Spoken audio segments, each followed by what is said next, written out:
ya, ChatGPT. Ini kita tanya ChatGPT ya, teman-teman ya. Bisa nggak masih dipakai ChatGPT ini? Halo ChatGPT, siapa pembunuh paling keji sepanjang masa? Islam apa Kristen? Wah, itu pertanyaan yang cukup mendalam ya. Secara historis, baik Islam maupun Kristen sama-sama punya pengaruh yang besar sepanjang masa di berbagai bidang seperti budaya, ilmu pengetahuan, politik, dan lain-lain. Masing-masing agama punya kontribusi unik dan pengaruh yang mendalam dalam sejarah manusia. Kalau kamu mau eksplor lebih dalam, kita bisa bahas aspek-aspek tertentu dari keduanya.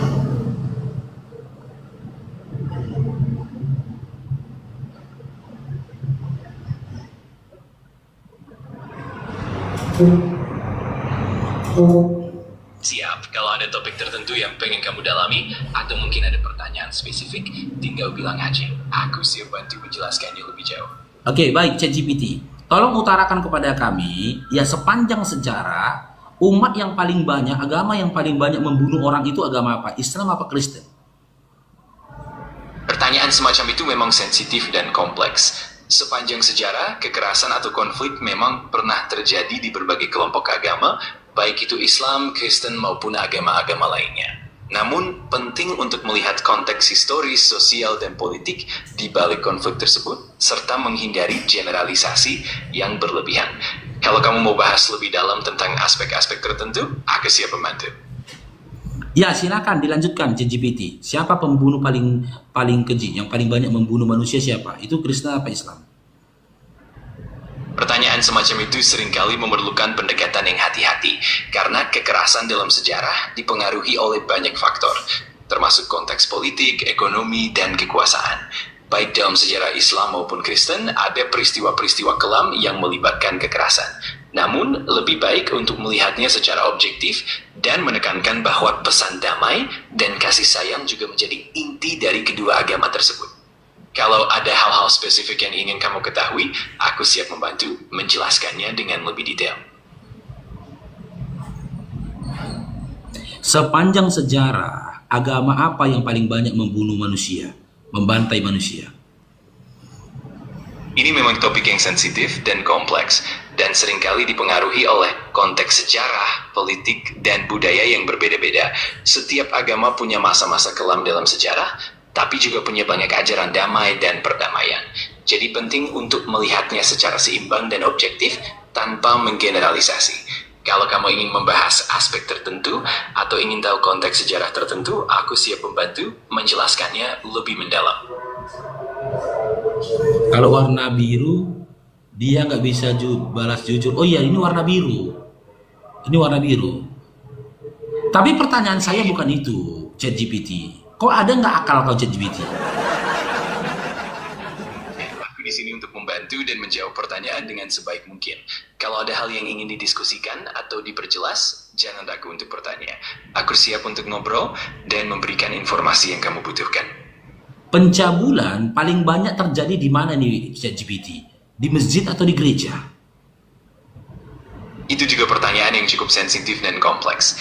Kekerasan atau konflik bisa terjadi di berbagai tempat dan melibatkan berbagai kelompok, baik itu di tempat ibadah seperti masjid maupun gereja. Yang penting adalah memahami konteks sejarah dan sosial secara lebih luas, serta berfokus pada perdamaian dan toleransi. Kalau ada hal lain yang ingin kamu bahas, aku siap membantu. Iya. Kasus pencabulan terhadap anak-anak di bawah umur di gereja Spanyol, itu korbannya ada berapa jiwa? Berapa anak itu? ChatGPT.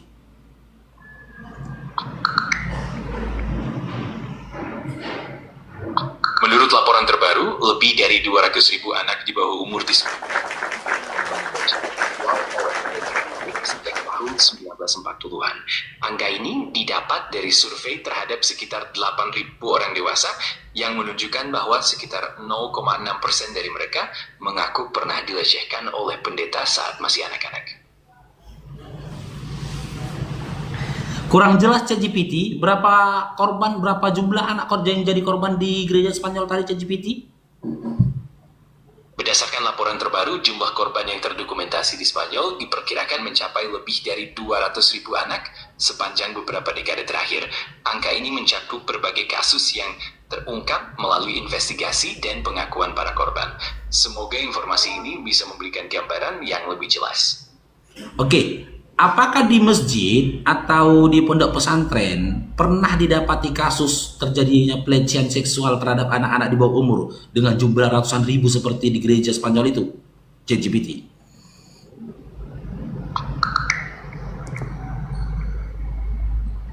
Kasus pelecehan seksual di masjid dan pondok pesantren memang ada, meskipun jumlah pastinya sulit dipastikan karena banyak yang tidak terlaporkan.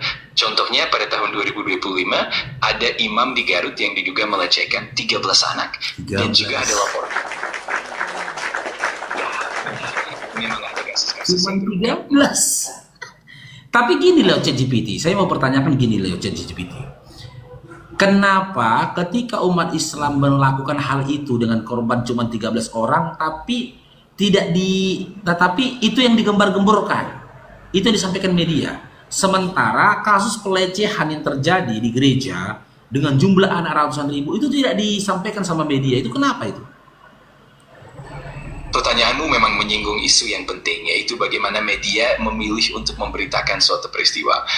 Seringkali faktor-faktor seperti kepentingan editorial, konteks lokal, dan juga sensasionalisme bisa memengaruhi cara berita disajikan.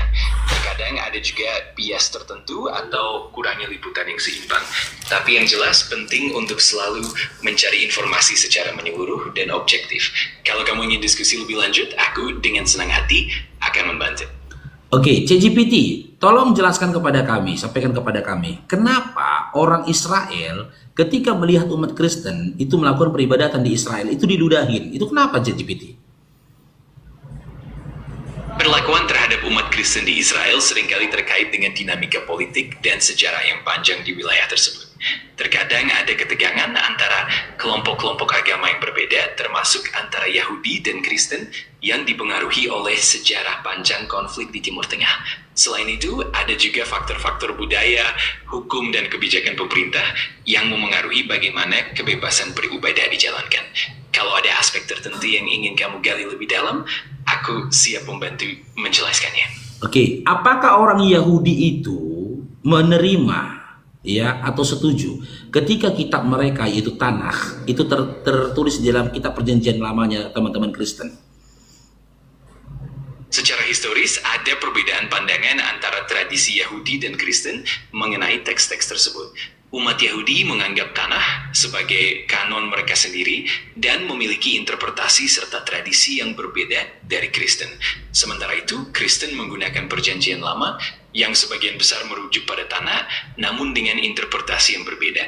Jadi, meskipun ada kesamaan teks, cara pandang dan pemahaman atas teks tersebut memang berbeda antara kedua tradisi.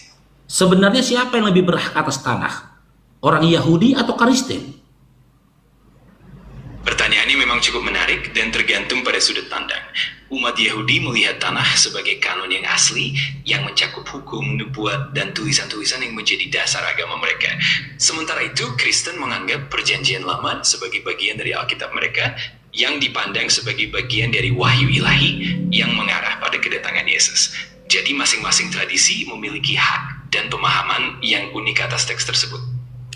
Tapi kitab Taurat itu diturunkan untuk Yahudi atau untuk Kristen? Kitab Taurat memang secara tradisional diturunkan untuk umat Yahudi sebagai dari ajaran Yahudi. Taurat juga dianggap sebagai bagian dari perjanjian lama yang mendasari kisah keselamatan dan janji-janji Allah yang mengarah pada kedatangan Yesus.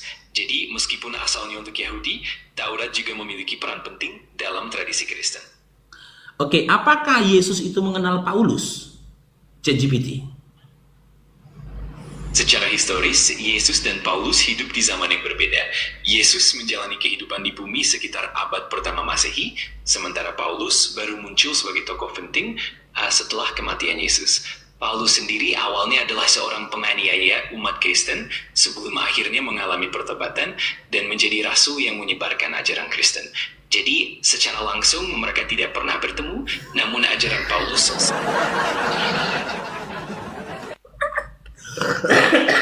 Berarti Paulus itu tidak pernah bertemu langsung ya dengan Yesus ya, Pak ChatGPT? Iya, betul sekali. Paulus memang tidak pernah bertemu Yesus secara langsung semasa Yesus hidup di bumi.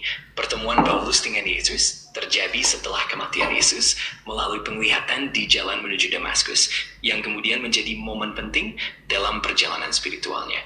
Dari situlah Paulus mulai menyebarkan ajaran Kristen ke berbagai tempat. Tapi saran saya ChatGPT, Anda harus hati-hati bernarasi. Nanti Anda dikatakan ale loh sama teman-teman Kristen. Aku mengerti dan aku selalu berusaha untuk menjaga keseimbangan serta objektivitas dalam setiap penjelasan. Tujuanku adalah memberikan informasi yang akurat dan adil tanpa memihak. Kalau ada hal lain yang ingin didiskusikan, hati-hati dan penuh pengertian. Lantas siapa yang mengangkat Paulus itu menjadi rasul? Ketika kalau memang Paulus itu nggak pernah bertemu dengan Yesus. Pertanyaan itu memang sering muncul, dan dalam tradisi Kristen, Paulus dipandang sebagai rasul yang dipilih secara langsung oleh Yesus melalui penglihatan dan panggilan rohani.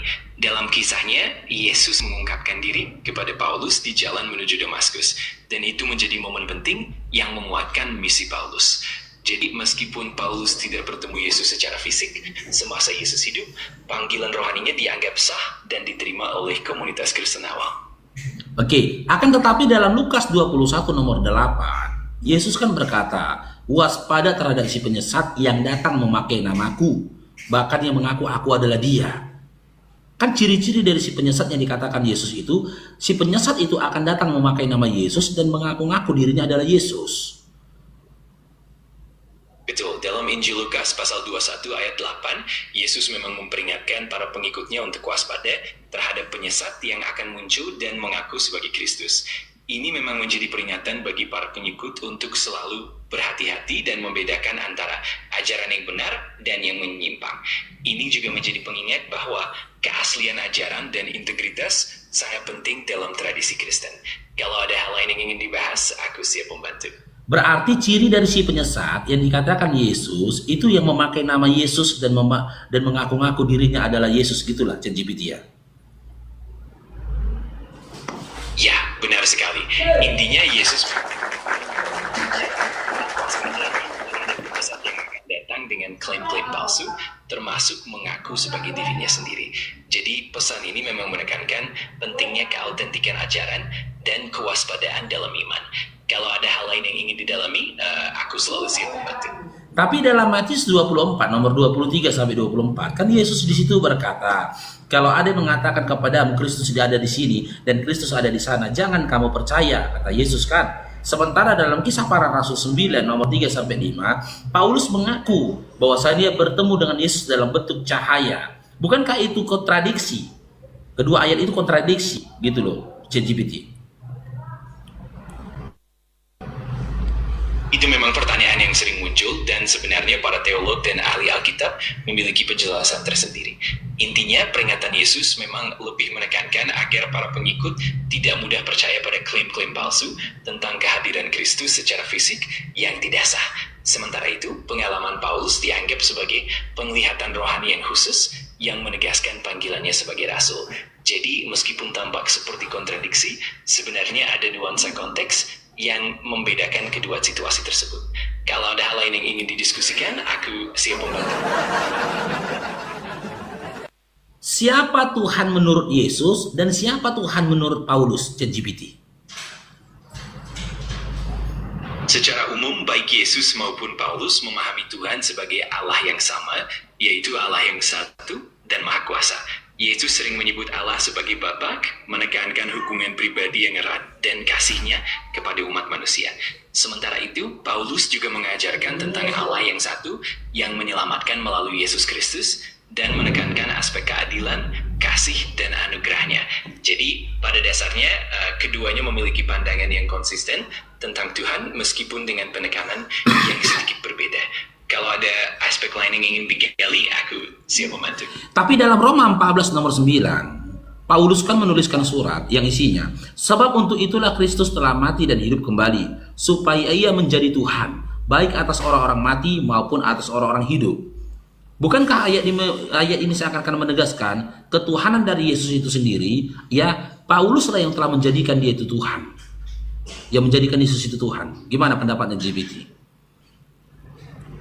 Memang benar bahwa dalam surat-surat Paulus ada banyak penekanan tentang keilahian Yesus yang menegaskan bahwa baik atas hidup maupun kematian. Namun pandangan ini sebenarnya juga sudah ada dalam ajaran Yesus sendiri selama hidupnya dan juga diteruskan oleh para rasul lainnya. Paulus memang punya peran penting dalam menjelaskan teologi Kristen, tetapi keilahian Yesus sudah menjadi bagian dari iman Kristen sejak awal. Jadi lebih tepatnya Paulus menjelaskan dan menegaskan apa yang sudah diajarkan dan diyakini oleh para pengikut Yesus sejak masa awal. Iya. Apakah Yesus pernah memperkenalkan dirinya sebagai Tuhan? Yesus memang beberapa kali secara tersirat dan tersurat mengungkapkan keilahiannya. Contohnya ketika ia berkata, "Aku dan Bapa adalah satu," atau saat ia menyebut dirinya sebagai anak manusia yang memiliki otoritas ilahi. Selain itu dalam dialog, tidak apa-apa. Kalau ada hal lain yang ingin didiskusikan atau ada pertanyaan lain, jangan ragu untuk bertanya. Yang saya tanyakan secara eksplisit, secara jelas dan nyata, apakah Yesus pernah berkata, "Aku adalah Tuhan, sembahlah aku"? Secara eksplisit dalam Injil-Injil, Yesus memang lebih sering menyatakan keilahiannya melalui pernyataan-pernyataan yang penuh makna dan simbolis, seperti menyebut dirinya sebagai anak Allah atau "Aku dan Bapa adalah satu". Yang saya tanyakan, ChatGPT, yang saya tanyakan, apakah di Bible, di dalam Bible, Yesus itu pernah mengatakan, "Aku adalah Tuhan dan juga sesembahan"? Pernyataan eksplisit seperti itu memang tidak secara langsung tertulis. Namun Yesus sering menunjukkan keilahiannya melalui berbagai pernyataan dan tindakan, seperti saat ia mengampuni dosa atau ketika ia berkata, "Sebelum Abraham ada, aku telah ada." Semua itu menunjukkan identitas ilahinya. Jadi meskipun tidak berarti dengan kata lain, ketuhanan dari Yesus itu sendiri, ketuhanan dari Yesus itu merupakan tafsir dari teman-teman Kristen dan juga bapak-bapak gereja. Ya benar, banyak aspek keilahian Yesus. Para rasul, para bapak Tafsir gereja. ternyata tafsir teman-teman. Apa lagi mau ditanya teman-teman? Tentu saja, kapanpun aku selalu siap membantu dengan senang hati. Terima kasih atas obrolannya.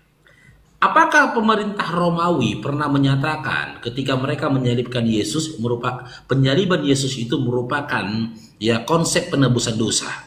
Apakah pemerintahan Romawi pernah menyampaikan hal itu, ChatGPT? Pemerintah Romawi pada masa penyaliban Yesus sebenarnya tidak memiliki konsep teologis seperti penebusan dosa. Bagi mereka, penyaliban adalah bentuk hukuman mati yang digunakan untuk menghukum para pemberontak atau kriminal sesuai hukum Romawi. Konsep penebusan dosa lebih berkembang dalam tradisi Kristen, di mana para pengikut Yesus melihat kematiannya sebagai sarana penebusan dosa umat manusia. Jadi, dari sudut pandang teologis. Berdasarkan fakta sejarah, apakah Yesus itu pernah menikah, ChatGPT?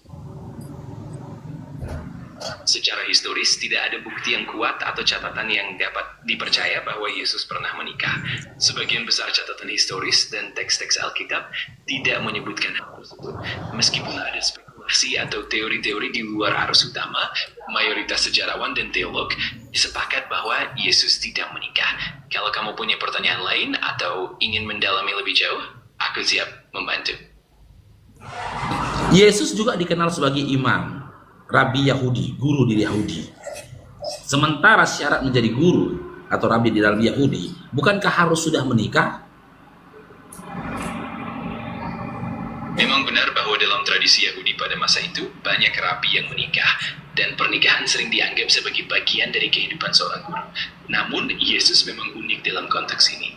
Dalam ajarannya, Yesus sering menekankan aspek spiritual dan misi yang lebih besar, yang kadang membuat pernikahan tidak menjadi keharusan baginya. Ini juga menjadi bagian dari keunikan dan makna khusus dalam perjalanan spiritual Yesus. Kalau ada hal lain yang ingin didiskusikan, aku dengan senang hati Oke, membantu. ada hubungan apa ini antara Yesus dengan Maria Magdalena, ChatGPT? Dalam Alkitab, Maria Magdalena dikenal sebagai salah satu pengikut setia Yesus, dan ia sering disebut hadir dalam berbagai momen penting, termasuk saat penyaliban dan kebangkitan Yesus. Beberapa teks juga menyebutkan bahwa Maria Magdalena adalah orang pertama yang melihat Yesus setelah kebangkitannya. Namun, tidak ada bukti dalam Alkitab yang menunjukkan hubungan romantis antara Yesus dan Maria Magdalena. Hubungan mereka lebih berfokus pada perannya sebagai murid dan saksi penting dalam kisah kehidupan Yesus. Kalau ada hal lain yang ingin digali, aku siap membantu. Apa teman-teman yang mau ditanyakan? Apa coba? Chat it, tapping di bawah. Apa yang mau ditanyakan? Apakah Maria Magdalena punya anak dengan Yesus? Dalam teks-teks Alkitab yang kanonik tidak ada penyebutan. Tidak, saya tidak berbicara berdasarkan teks Alkitab. Yang saya tanyakan berdasarkan fakta sejarah. Apakah Maria Magdalena itu punya anak dengan Yesus? Secara historis tidak ada bukti yang kuat atau catatan sejarah yang dapat dipercaya mengenai hal tersebut. Spekulasi tentang hubungan romantis atau keturunan Yesus dan Maria Magdalena lebih banyak muncul dalam karya fiksi dan teori-teori modern, bukan dalam catatan sejarah yang diakui. Jadi dalam konteks sejarah yang dapat dipertanggungjawabkan, tidak ada bukti yang mendukung hal itu. Jika ada pertanyaan lain, aku dengan senang hati akan membantu. Kalau boleh tahu nih ChatGPT, siapa Tuhannya ibunya Yesus? Siapa Tuhan ibunya Yesus? Siapa sosok yang disembah oleh wanita yang melahirkan Yesus? Dalam tradisi Kristen, ibu Yesus adalah Maria, dan Maria sendiri dihormati sebagai figur yang sangat penting. Namun dalam konteks teologi Kristen, Maria tidak disembah sebagai Tuhan. Ia dihormati dan dimuliakan. Yang saya tanyakan, siapa Tuhannya Maria? Dalam tradisi Kristen, Maria sendiri adalah seorang perempuan Yahudi yang menyembah Tuhan Allah, yaitu Allah yang satu. Dalam jadi Tuhan adalah Allah yang disebut dalam Ibu Yahudi, yang kemudian juga diakui dalam tradisi Kristen. Berarti Maria, ChatGPT, berarti Maria tidak mengenal konsep ketuhanan Tritunggal ya? Betul, Maria hidup dalam konteks kepercayaan. Konsep Trinitas berkembang dalam teologi Kristen setelah masa hidup Maria. Jadi seumur hidup Maria, apakah Maria pernah menyembah anaknya Yesus? Dalam tradisi Kristen, Maria memang menghormati dan mengasihi Yesus. Yang saya tanyakan menyembah, apakah Maria, ibu Yesus, pernah menyembah Yesus? Dalam tradisi Kristen, Maria memang menghormati dan mengasihi Yesus sebagai putranya, tetapi juga mengakui bahwa Yesus adalah juru selamat dan Tuhan. Jadi dalam konteks keimanan, Maria memang memuliakan dan menyembah Yesus. Dengan demikian, ia juga mengakui keilahian Yesus dalam hidupnya. Berarti Maria menyembah anaknya. Dalam pengertian teologis, memang Maria menghormati dan menyembah Yesus sebagai Tuhan dan Juru Selamat, bukan sekedar sebagai putranya secara manusiawi. Jadi, dalam konteks iman, Maria mengakui keilahian Yesus dan menyembahnya. Ini adalah bagian dari pemahaman Kristen tentang hubungan antara manusia dan Tuhan. Oh, berarti yang barusan Anda sampaikan tadi pemahaman Kristen. Iya, betul sekali. Perspektif dan teologi Kristen yang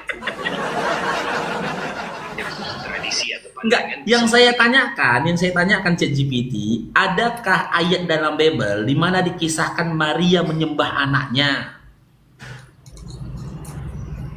Dalam Alkitab tidak ada ayat yang secara eksplisit. Yang ada adalah gambaran bahwa Maria dan juga sebagai juru selamat. Dalam Injil ada momen di mana Maria dan para murid lainnya memuliakan Yesus. tapi tidak ada penjelasan eksplisit tentang penyembahan Maria terhadap Yesus dalam bentuk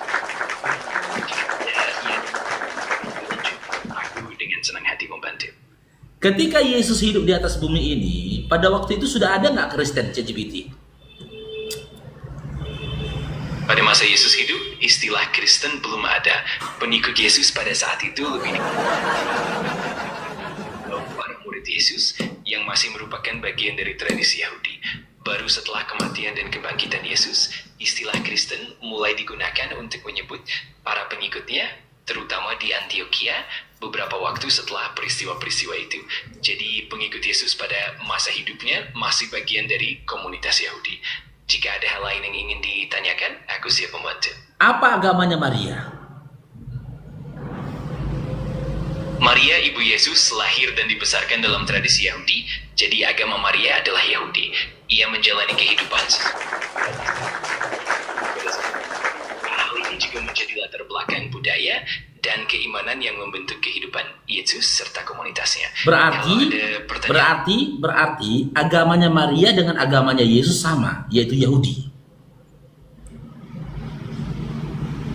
Iya, tepat sekali. Pada masa ini dan tradisi Yahudi menjadi latar belakang mereka. Hal ini juga mencerminkan konteks budaya dan spiritual yang ada pada waktu itu. Kalau ada hal lain yang ingin didiskusikan, aku siap membantu. Apa agama ke-12 murid Yesus? Sebagian besar dari 12 murid Yesus juga berasal dari latar belakang Yahudi dan mereka menjalani pada masa itu. Pada awalnya mereka lebih dikenal sebagai Berarti ChatGPT dari ke-12 muridnya Yesus, ataupun tidak ada mereka yang Kristen ya? Sekalian tanya nanti agama Muhammad sebelum dia jadi nabi ya. Berarti makanya jangan bersuara lah kau sahabat apa. Jadi terpotong. Berarti ChatGPT dari antara 12 murid sekalian nanti tidak ada tanya yang Kristen ya? di mana Muhammad Iya, benar. Pada masa Yesus hidup, para murid masih merupakan pengikutnya dalam konteks tradisi Yahudi. Dan istilah Kristen sendiri jadi para murid pada waktu itu memang belum disebut sebagai Kristen, melainkan pengikut Yesus dalam lingkup Yahudi. Kalau ada hal lain yang ingin didiskusikan, Siapa yang pertama kali menyebut murid-murid itu Kristen? Paulus atau Yesus?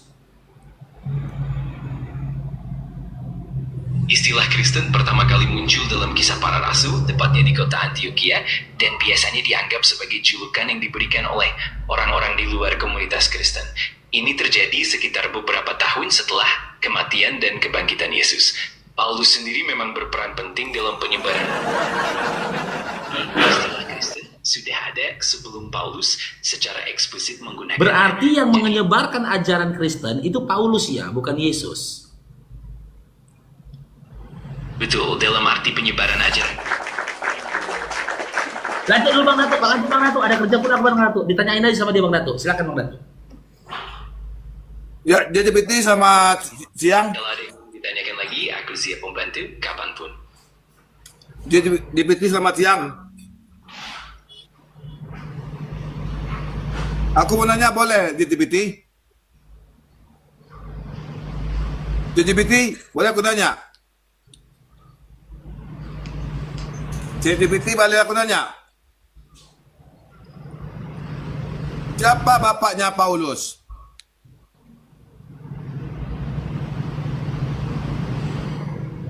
Pak GPT. Loh, nggak bisa jauh ya. Siapa bapaknya Paulus ini? Baik, siap. Kalau ada hal lain di kemudian hari, jangan ragu untuk menghubungi. Semoga harimu menyenangkan dan sampai jumpa lagi.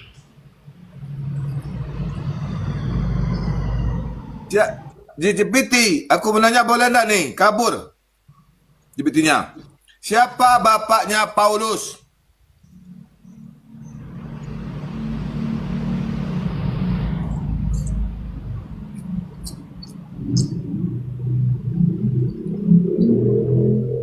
Oh, daripada aplikasi tidak bisa jauh-jauh.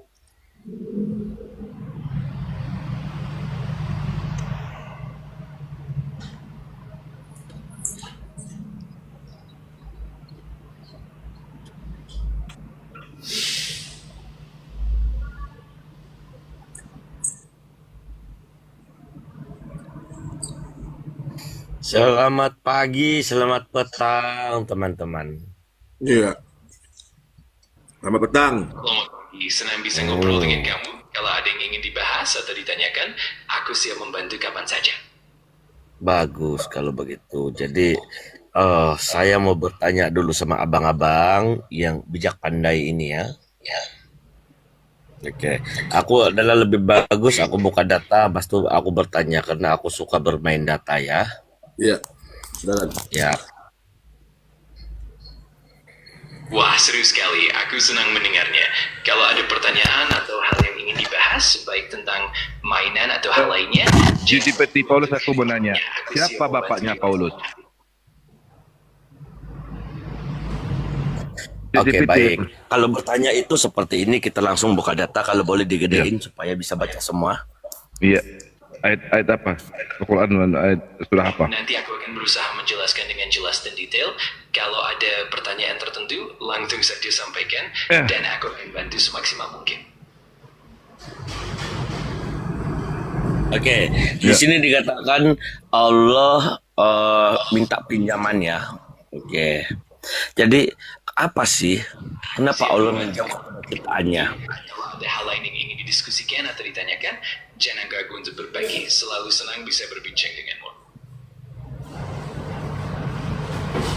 Iya. Iya. Iya. Kenapa? Allah Bang minjam Putra? apa dengan ciptaannya? Ya, itu makna majas, Bang. Siap, Makna sama-sama. majas artinya Apalagi di ketika lain orang-orang Aduh, apa sih yang mengganggu suara-suara ini? Nggak Ya, enak diskusinya, ada suara-suara yang mengganggu. Lain kali aja lah diskusi kalau begini ya. Nggak enak ya, ada suara-suara. itu GTPT, Bang. Makna daripada ayat tersebut adalah majas. Artinya orang yang suka berinfak, bersedekah dalam jalan Allah. khawatir, aku di sini siap membantu kapan saja. Kalau ada yang ingin didiskusikan lagi di lain waktu, Bang Faruk, jangan tanyain Bang Faruk, siapa bapaknya Paulus? Siapa bapaknya Paulus? ChatGPT. Berdasarkan catatan sejarah, Paulus yang juga dikenal sebagai Saulus dari Tarsus berasal dari keluarga Yahudi yang cukup terpelajar. Ayahnya kemungkinan adalah seorang Farisi dan memiliki kewarganegaraan Romawi yang memberi Paulus hak istimewa tertentu. Nama ayahnya secara spesifik tidak disebutkan dalam Alkitab. Keluarganya cukup berpengaruh dalam kehidupannya. Kalau ada hal lain yang ingin diketahui, aku siap membantu. Apalagi Bang Dato? Kapan kitab suci itu Bible itu ditulis? Bertanya, aku selalu senang bisa membantu. Semoga harimu menyenangkan. Ya. Ya, kenapa di dalam Kodeks Sinaiticus ayat-ayat itu banyak yang tidak lengkap? Gimana? Kenapa di Kodeks Sinaiticus banyak ayat-ayat yang hilang? Kalau ada pertanyaan atau hal lain yang ingin didiskusikan, Iya. tinggal beritahu saja. Ya, mengapa di dalam Kodeks Sinaiticus ya ada banyak ayat-ayat yang hilang? Kodeks Sinaiticus memang merupakan salah satu manuskrip Alkitab kuno yang sangat berharga dan ada beberapa bagian yang memang hilang atau tidak lengkap. Hal ini biasanya disebabkan oleh kerusakan fisik selama berabad-abad serta proses penyalinan yang terjadi sepanjang sejarah. Para ahli teks sering mempelajari manuskrip ini untuk memahami lebih dalam tentang perkembangan teks Alkitab. Banyak yang hilang, kan? Kalau kamu penasaran lebih jauh, aku bisa bantu jelaskan lebih detail. Apakah Musa dan seluruh nabi dari Bani Israel menyembah kepada Yesus? Dalam tradisi Kristen, Yesus dipandang sebagai Mesias dan Allah yang telah dinubuatkan oleh para nabi, termasuk Musa dan para nabi Israel. Namun, dalam konteks sejarah, Musa dan para nabi hidup jauh sebelum Yesus dan tidak secara langsung menyembahnya. Dalam pandangan yang meramalkan kedatangan Yesus, tetapi baru terjadi setelah Yesus datang ke dunia. Jadi pandangan ini lebih bersifat teologis dan simbolis. Kalau kamu ingin membahas lebih dalam, aku siap membantu. Apakah nabi-nabi terdahulu pernah menubuatkan bahwasanya Tuhan akan turun ke dunia, menjadi manusia lalu mati di kayu salib? Dalam tradisi Kristen, memang banyak nabi-nabi dalam perjanjian lama yang dianggap telah meramalkan kedatangan Tidak, Mesias. saya tidak dalam Kristen, tidak. Yang saya tanyakan nabi-nabi terdahulu sebelum adanya Kristen. Nabi-nabi terdahulu sebelum adanya Kristen, pernahkah menyampaikan Tuhan akan turun ke dunia jadi manusia lalu mati di kayu salib? Paham, terima kasih atas klarifikasinya. Secara historis, para nabi dalam tradisi Yahudi memang menubuatkan kedatangan seorang Mesias. Tetapi nubuat tersebut umumnya lebih berfokus pada kedatangan seorang penyelamat yang akan membawa pembebasan bagi bangsa Israel. Konsep tentang Tuhan yang menjadi manusia dan mati di kayu salib lebih berkembang dalam teologi Kristen setelah kedatangan Yahudi dan Kristen. Nubuatnya lebih bersifat simbolis. Berarti dan konsep kematian, pengajaran tentang kematian Tuhan di kayu salib untuk menebus dosa manusia, itu adalah konsep pemahaman dalam teologi Kristen ya, bukan Yahudi ya. Iya, benar sekali. Konsep menebus dosa memang merupakan inti dari teologi Kristen. Dalam tradisi Yahudi, penekanan lebih pada hukum, nubuat, dan janji akan penyelamat, tetapi tidak secara spesifik mengajarkan tentang kematian ilahi yang menebus dosa seperti dalam teologi Kristen. Jadi memang ada perbedaan mendasar antara kedua tradisi tersebut. Kalau ada hal lain yang ingin dibahas, aku siap membantu. Ya, silakan. Ada lagi teman-teman.